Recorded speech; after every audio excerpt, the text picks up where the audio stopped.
some more motherfucking metal discussion. Stay tuned.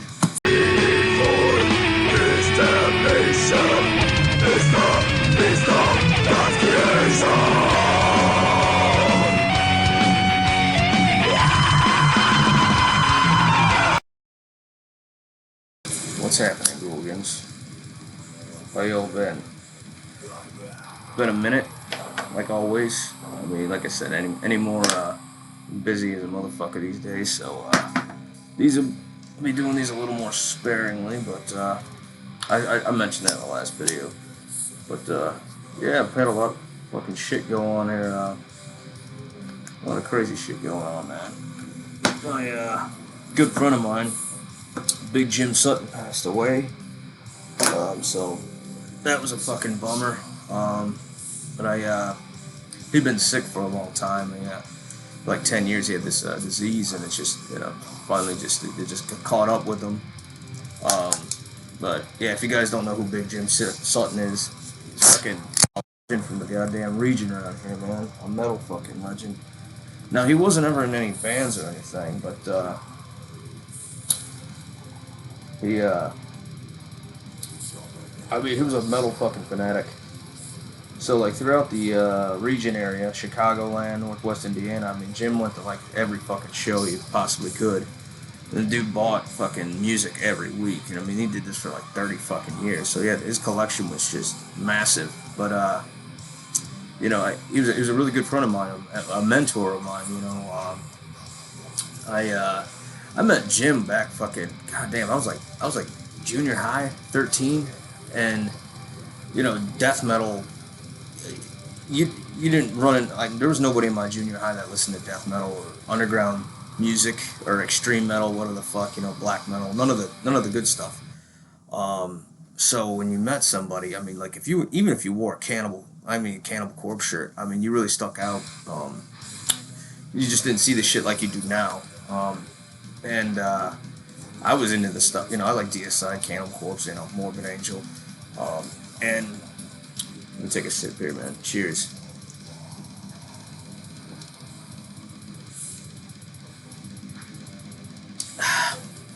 Oh yeah, grab your favorite drink, man. But anyways, so I actually I saw Jim at a gas station. I didn't know who he was, but he was wearing a death metal shirt, and you could tell back then by the fucking logo. I mean, it was very death metal logos were. I mean, they're still distinctive now, but they're not as. I don't know, because of the internet and everything. It's not what it was. But anyways, I knew he was wearing a death metal shirt. I was like, that guy likes fucking same music I like, and he was probably, man. I think when I met him, he was probably in his early 30s. So I went up and talked to him, and he, I was telling him about. I was like, what's that shirt, man? What is that? And it was a Dying Fetus shirt, the old logo. And he was telling me, he's like, man, you like Cannibal Corpse and Deicide, man. You'll love fucking Dying Fetus, man. And that was it, that was the only. And then I saw him a few years later when I think I was in high school at a fucking pawn shop, and he was wearing a Mortician shirt. I was like, I remember you. And we were just talking about metal and music, And after this, I had already picked up Dying Fetus, I think, this was, when I first met him, it was like 2000, 2001, something like that. But, so yeah, a few years later, I saw him again, and then how him and I really started hanging out was when I was doing Cryptic Fog. When I formed my band, I was old enough finally to get a fucking band started and started playing gigs locally, throughout the region here. He him being a metal guy, like I said, he'd go to all the fucking shows. So I forgot what it was. I was wearing a Venom shirt, and he was like, "Fuck yeah, Venom," and he called out to Venom on my black metal shirt I was wearing. It was like, fucking Venom's still one of my favorite bands. Hell, I got him on my goddamn wall here.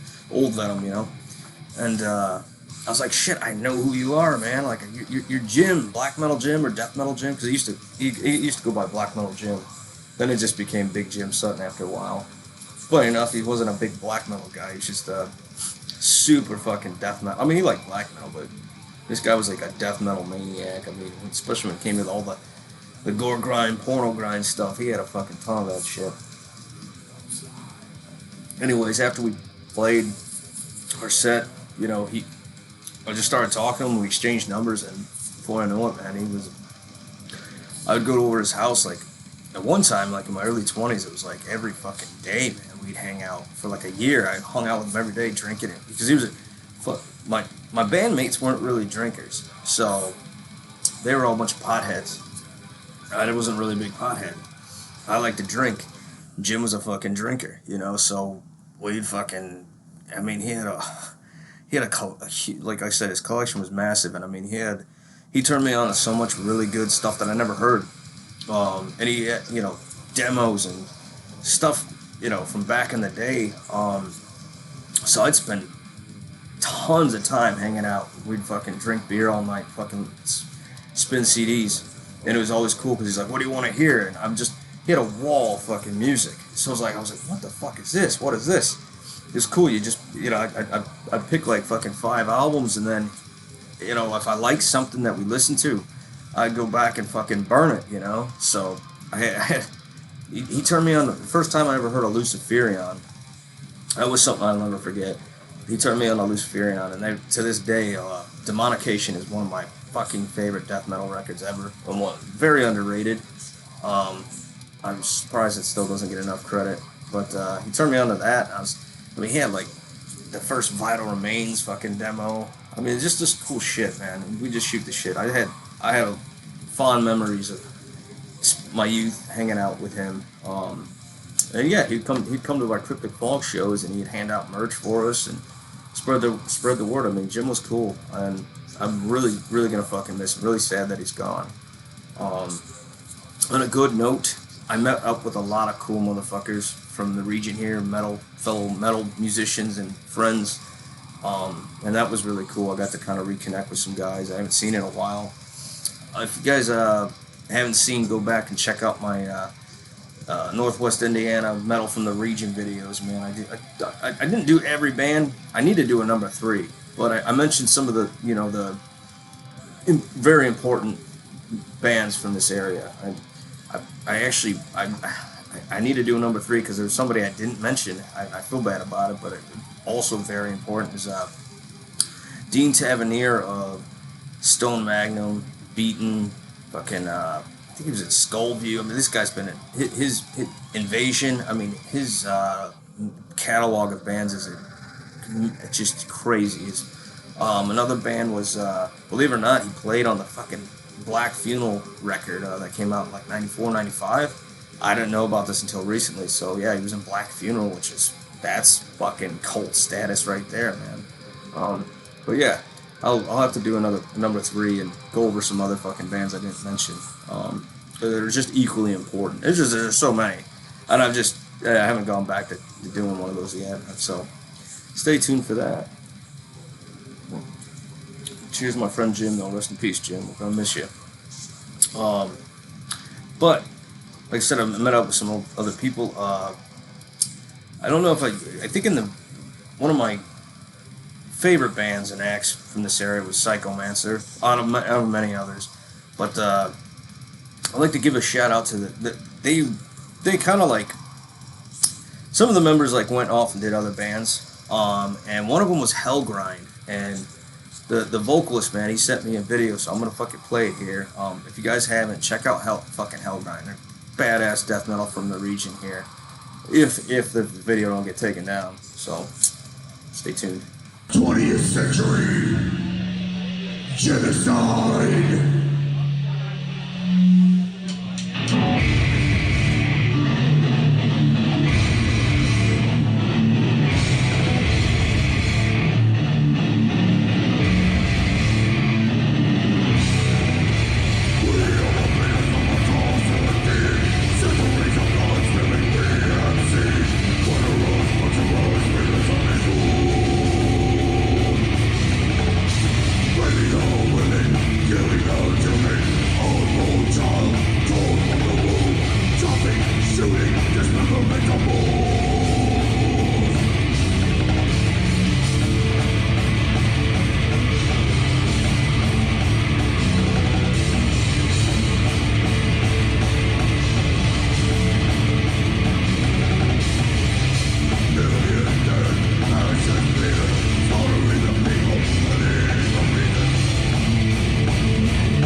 motherfucking Hellgrind, man. Just really good pummeling fucking death metal, man. What can I say? All the guys in the band are, to me, legends. I mean, they have a really important part of the scene from around here, and just the fact that they've been into this shit since the '80s when death metal started. So these are what do you call them? Goats, OGs, or whatever the fuck you call them. They truly are, man. But yeah, so fucking shout out to Hellgrind, and they got another band. I think it's called Flesh Canvas. They don't have any material out yet, but I'm gonna when they do, they're gonna send me some shit. I'm gonna fucking definitely go over it. So cheers to fucking all the guys in Hellgrind, Flesh Canvas, Psychomancer, fucking Pete Clemens, man, fucking Orchestrated Misery. I got to talk to him. Man, good shout out to all you guys. Dustin, fucking yeah, dude, you guys all fucking rule, man.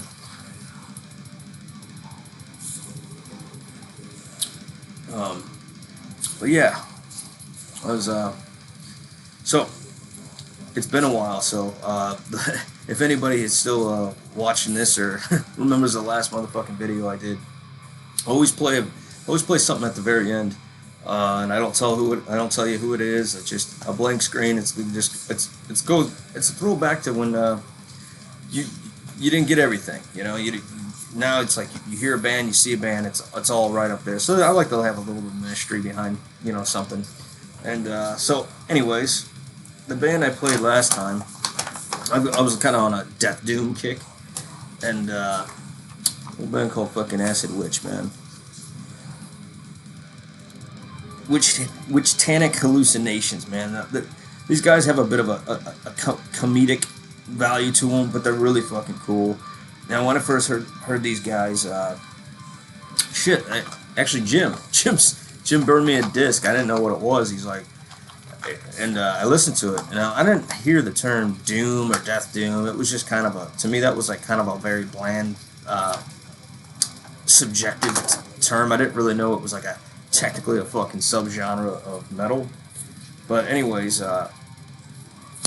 when I first heard Acid Witch, I was like, holy shit, this is awesome. Because it reminded me of, if you took Black Sabbath and made Black Sabbath death metal. Now, that's what I when I first heard it, I didn't know their other influences stuff, but I guess they're heavily influenced by Witchfinder General, which is also like a Witchfinder General, man. If you guys haven't heard of that, new wave of British heavy metal. They put out like 2 records. They had a couple demos back in the late 70s, early 80s. Fucking badass doom. But it's like in the Black Sabbath doom, it's in the Black Sabbath style. So that explains why I thought what I thought.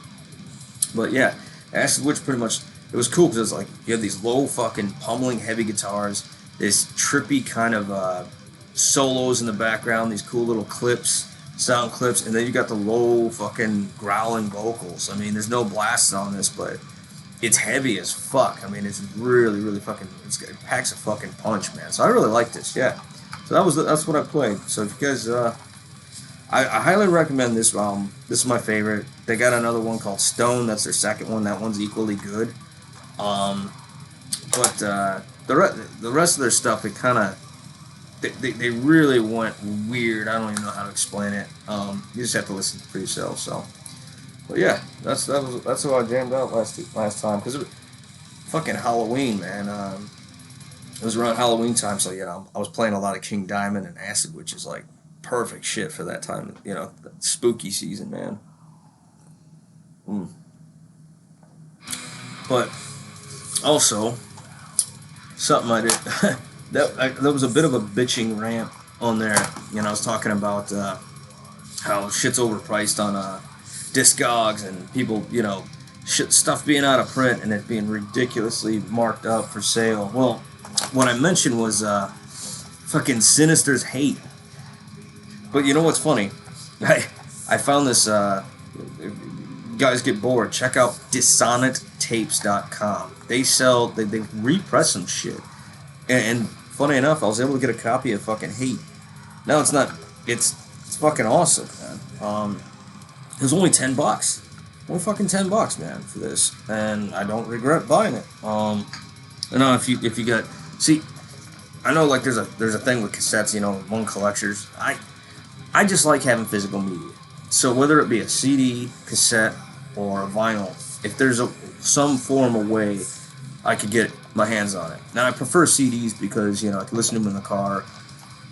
Vinyl I like, but vinyl's more personal. You gotta have time to sit down and spin a fucking record.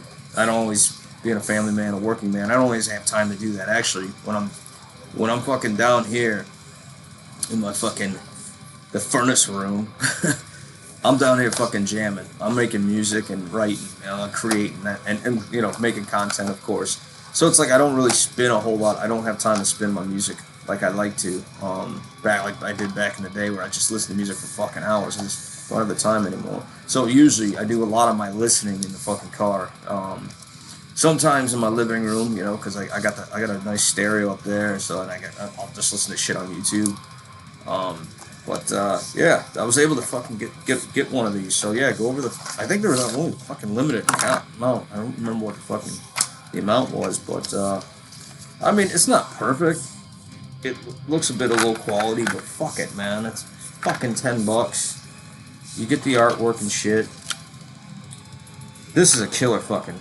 Sinister is like one of those brutal death metal bands that just, I mean, they're known, but I still don't feel like they don't get the status like bands like Suffocation do. They don't. I don't know why. These guys are fucking nuts, man. I mean, Sinister, they're really, really heavy, very fucking brutal, very, you could say even a bit technical too.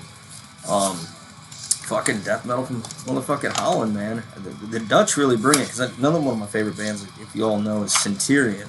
Fucking love Centurion and Nox, man. Couple really, Alter from fucking Holland, man. Yeah, the Dutch do death metal well. Fucking, how could I forget this Pestilence? I mean, yeah, man. Fucking, that was cool. I picked up a couple other ones too. Let me see if I can find it real quick here. What's the other thing I picked up? This band. Oh man, I love this.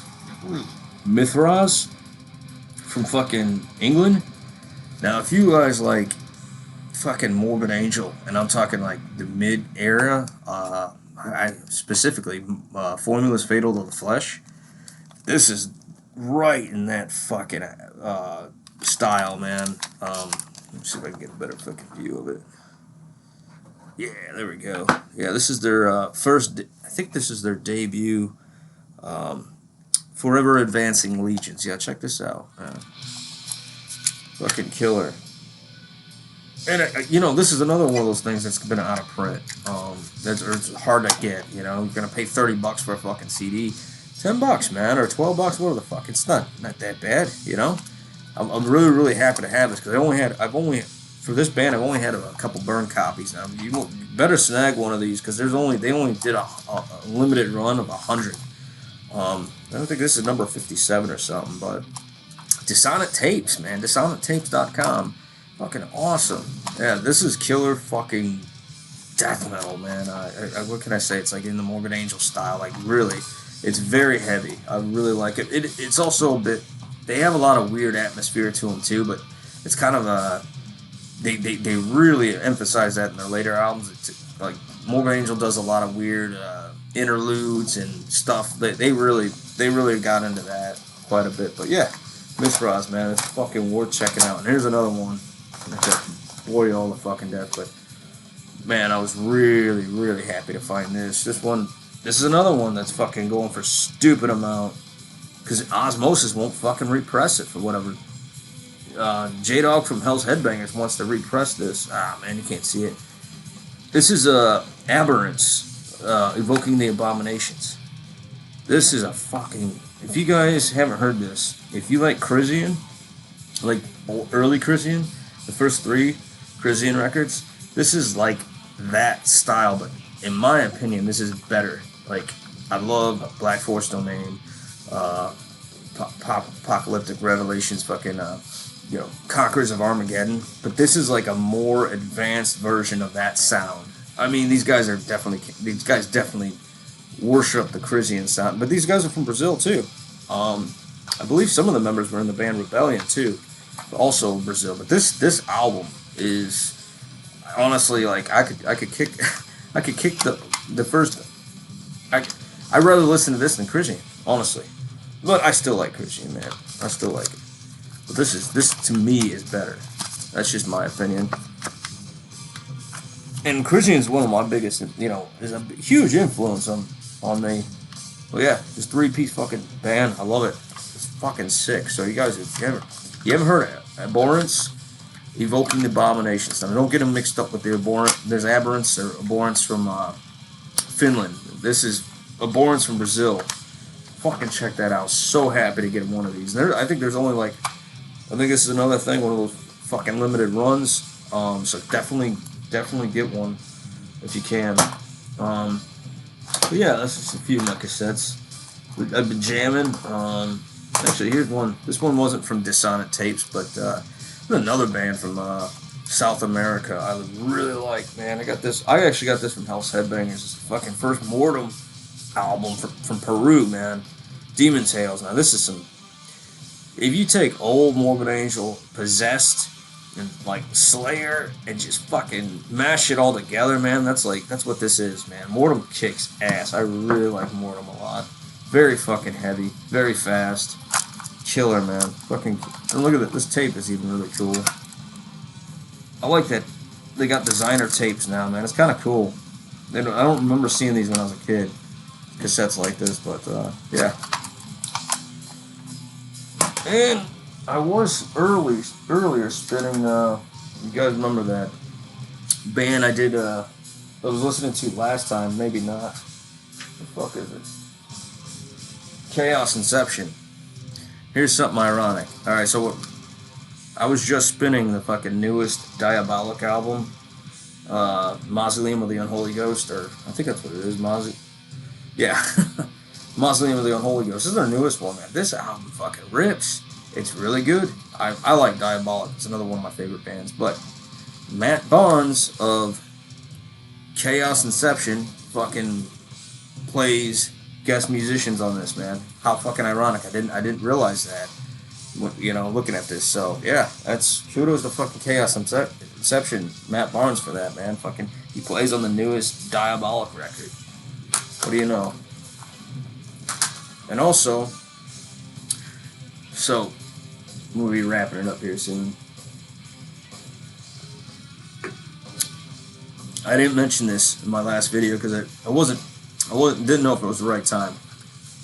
I made an appearance, a cameo, should you say? I'll just say, on the newest Warhammer 666 fucking release, man. So this fucking Hate Crimes, man. Check it out. I think this is his best fucking release to date. This thing, it rips. I love the artwork too. The artwork is really cool. For more in productions, man, go over there and get you guys one, man. Fucking, this is cool. Yeah, like I said, like I think the out of the whole catalog, I think this is the best, man. I love this fucking record.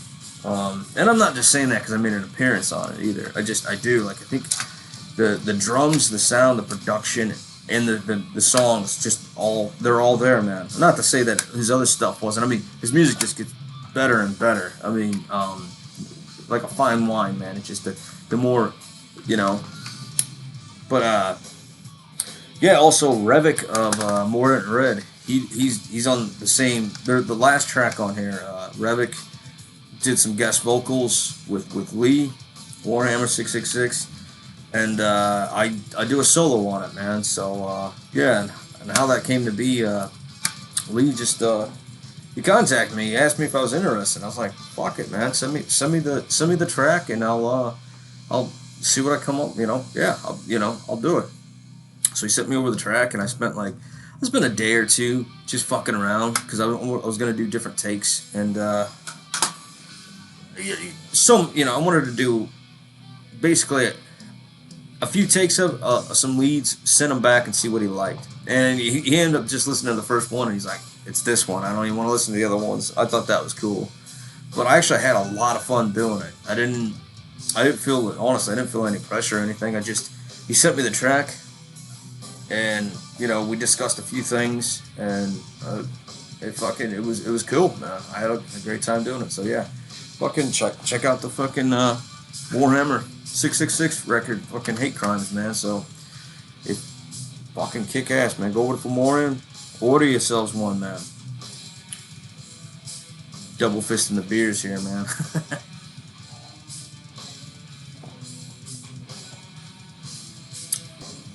All right. So I think that's all I got about for you guys now. Till fucking next time. Stay tuned.